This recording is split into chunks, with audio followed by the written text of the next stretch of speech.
Hello， 各位好，我是 Revision Lab 修整所的阿修，歡迎來到我的頻道。今天我們要聊一個非常硬派，但也絕對與你未來息息相關的議題。我們現在身處的這個時代啦，真的是充滿了前所未有的動盪與不安。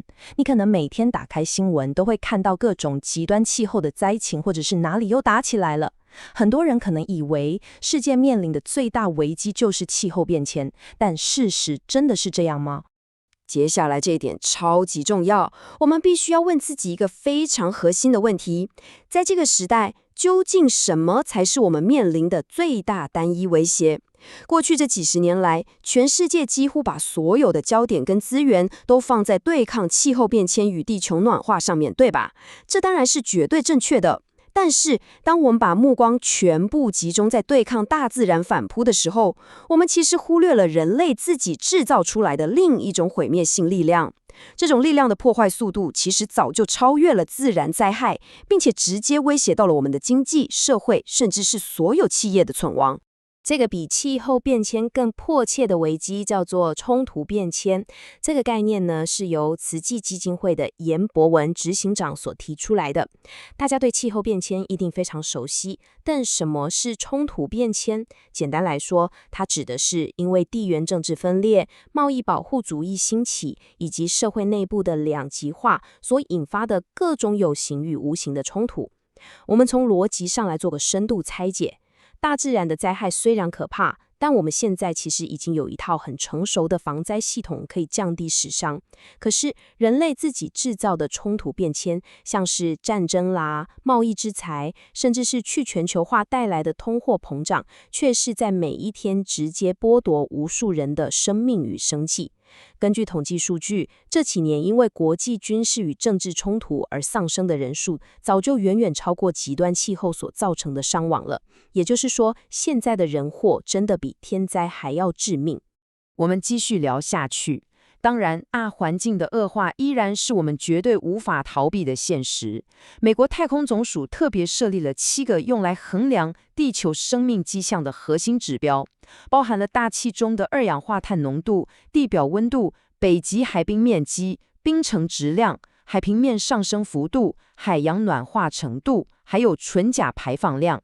非常遺憾的是，這7個指標目前全部都朝向惡化的方向在狂飆，地球的健康狀況正在急速衰退。而這個宏觀環境的崩壞，不僅僅是冰冷的科學數據，它其實已經嚴重侵蝕了年輕世代的心理健康。根據美國華盛頓郵報的一份萬人調查數據顯示，高達60%的年輕人對氣候變遷感到極度焦慮。更驚人的是，有將近40%的年輕人因此猶豫到底要不要生小孩，因為他們認為未來的地球根本就不適合人類居住了。我們進一步來看一個非常具體的警訊 1.6， 這個數字代表着什麼意思呢？它代表了在2024年全球地表的平均溫度與工業革命前相比，已經上升了攝氏1.6度。大家要知道聯合國還有全球的專家這麼多年來一直努力呼籲，我們必須把全球氣溫上升的幅度控制在1.5度以內，因為這是地球生態系統的絕對臨界點。但是這個防線在去年其實已經正式宣告失守了。即使全世界每天都在談論淨零碳排，全球的碳排放量卻因為各種地緣衝突跟經濟利益的拉扯，完全沒有減緩的趨勢。第一部分，社會不平等與人口崩塌，也就是全球威脅的在地化衝擊。重點來了，我們剛剛談論的是全球性的環境與衝突危機。現在我們把視角拉回到我們的社會內部，首當其衝的就是財富極端不均與人口結構的崩塌。我們拿美國的財富分配數據來做個非常具體的比喻。想象一下，如果有10個人共同住在一個100平的房子裡面，如果根據真實的財富分布比例來分配空間，這10個人裡面最有錢的那一個人，他一個人就霸佔了60平的超大空間。接下來的4個中產階級呢，他們一起分攤大約34平。那麼剩下那5個最窮的人呢，他們5個人必須擠在僅僅只有6平的空間裡，平均每個人只有1.2平，連轉身都很困難。這就是目前殘酷的財富極端不平等。最富有的10%掌握了社會60%的資源，而底層的50%卻只能瓜分6%的財富。你可能會想，這是在美國啦。那我們台灣呢？其實台灣的狀況同樣非常嚴重。我們來看另一個驚人的數字，66.9%。根據政府的統計數據，在2023年，台灣前20%的富有家庭與後20%的貧窮家庭，他們的財富差距已經飆升到了66.9倍。在過去30年來，這個貧富差距擴大了整整4倍。這種極端的社會不平等到底會帶來什麼後果？根據加拿大的一項深度研究報告指出，社會資源分配的極端不均會大幅增加年輕族群的心理創傷，甚至直接推高了自殺率。所以，財富差距其實已經不再只是單純的經濟問題，它早就演變成了嚴重的公共衛生危機了。除了財富不均，台灣還面臨着一個更致命的內部挑戰，那就是勞動人口的雪崩式下跌。從歷史數據來看，台灣的青壯年勞動人口在2016年達到了歷史最高峰，大約是1730萬人。但是預估到了2066年，這個數字將會直接腰斬，暴跌到只剩下750萬人左右。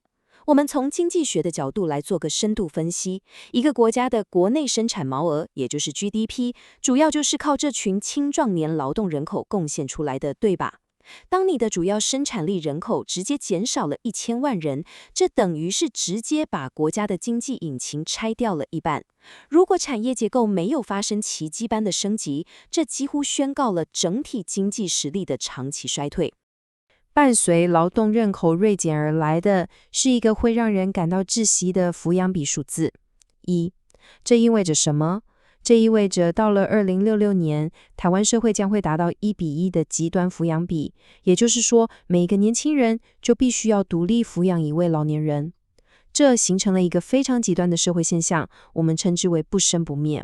年輕人因為龐大的經濟與生活壓力，選擇不生小孩，而現在醫療技術的進步，讓老年人口越來越長壽，所以不滅。這兩種趨勢結合在一起，形成了一場完美的風暴。這絕對不是一個可以永續發展的國家結構。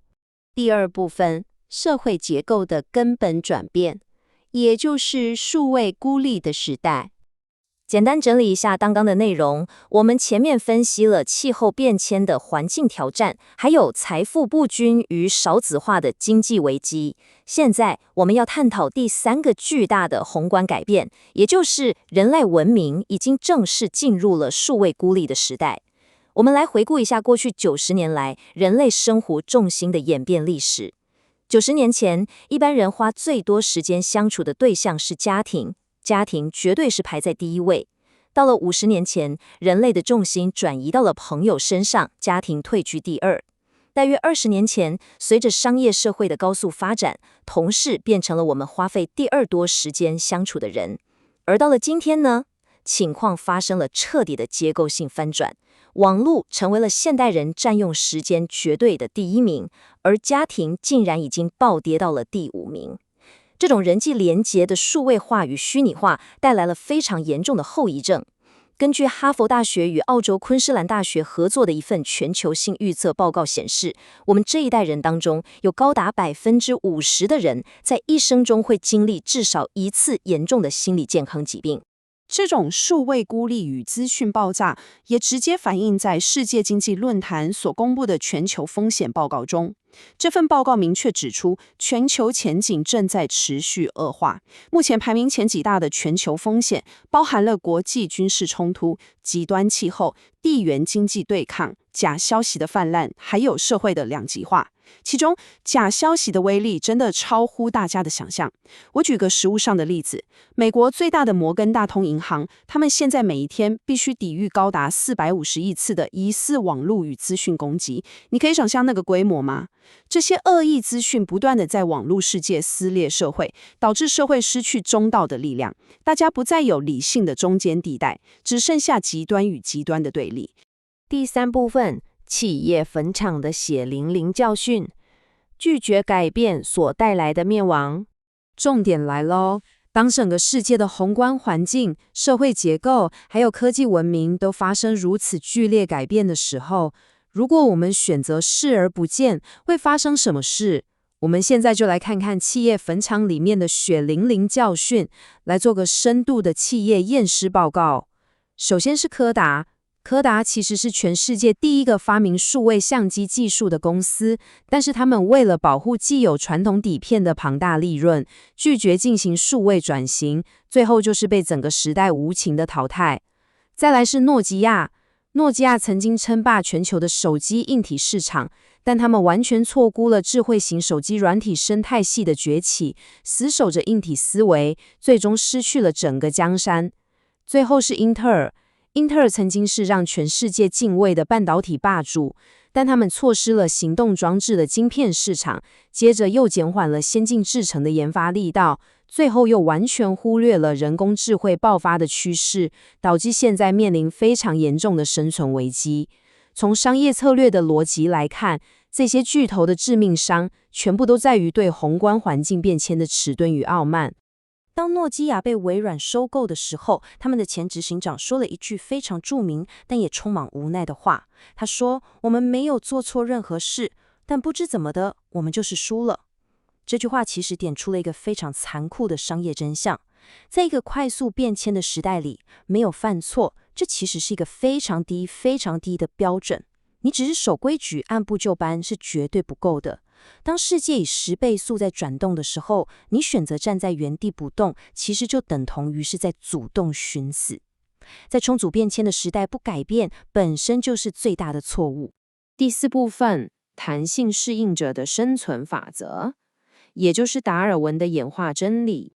接下來這點超級重要，既然固步自封是一條死路，那我們到底該如何在這個充滿衝突變遷的極端環境中存活下來？這個答案其實早在100多年前就已經被清楚地定義出來了。演化學之父達爾文曾經對物競天擇提出過一個非常精闢的見解。他經過長期的觀察發現，最後能夠在殘酷的大自然中存活下來的物種，往往不是體型最巨大、力量最強壯的，同時也不是大腦最聰明的。真正能夠活到最後的是那些對環境改變最能迅速做出適應與回應的物種。這個真理放在今天的企業經營與個人發展上完全適用。面對衝突變遷，你的資本多寡、智商高低都不是絕對的護城河，你能不能保持彈性、快速適應，才是唯一的生存法則。為了要能夠順利適應環境，我們必須在思維上做出根本的轉換。我們必須清楚地區分危機處理與風險管理的差異。危機處理是一種被動的反應，它專注在處理已經發生的結果，就像是火災發生了，你才趕快去滅火，這叫做危機處理。但是卓越的領導者與組織專注的是主動的風險管理。風險管理是去探究事物的原因，在火災發生之前就先移走易燃物。很多人都是見到棺材才流淚，但真正的智者是看到風險的徵兆就提前開始調整布局。第5部分，風險管理的實戰案例，教你如何穿越地緣政治的地雷區。我們繼續聊下去，理論聽起來都很簡單，但實務上到底該怎麼操作呢？我們來看看一個將風險管理發揮到極致的實戰案例，那就是在全球極端兩極化的地緣政治地雷區中進行人道救援的非政府組織慈濟基金會。大家可能以為做慈善就是單純的給予幫助就好，其實根本不是這樣。在全球前線執行救援的風險極度龐大。首先是通貨膨脹導致的航運成本暴增，接着是各國政府大幅削減了人道救援的資金，但更嚴重的是地緣政治的兩極化，這讓救援行動很容易被貼上政治標籤，甚至還要面對極度嚴格的反恐怖主義審查。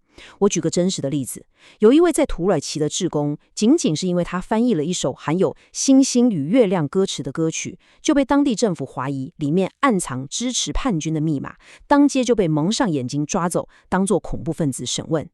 這就是真實世界的衝突變遷，即使你是在做對的事情，同樣要承擔巨大的地緣政治風險。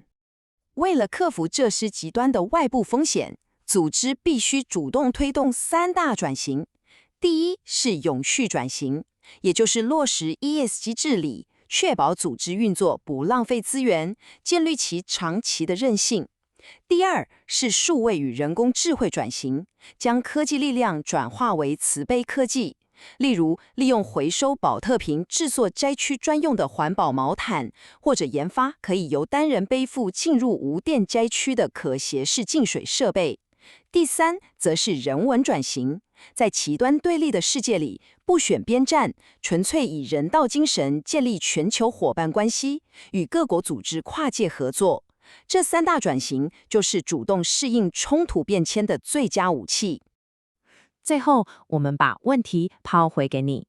在這個衝突不斷升級、變遷成為常態的時代裡，你現在每天的運作究竟只是在焦頭爛額的處理危機，還是你已經學會了掌控風險、主動轉型呢？總結一下今天的重點：面對氣候變遷、社會不均與地緣衝突等複合危機，被動挨打只有死路一條。我們必須像達爾文無盡遷徙理論所說的，保持彈性適應力，將被動的危機處理升級為根源性的風險管理，並推動永續、科技與人文三大轉型，這才是亂世中的唯一生存法則。我今天的內容就到這邊，如果你覺得這集有幫助，記得馬上點讚、加訂閱、加開啟小鈴鐺。我們正在衝訂閱，需要你的支持。我是阿修，我們下次見，拜拜。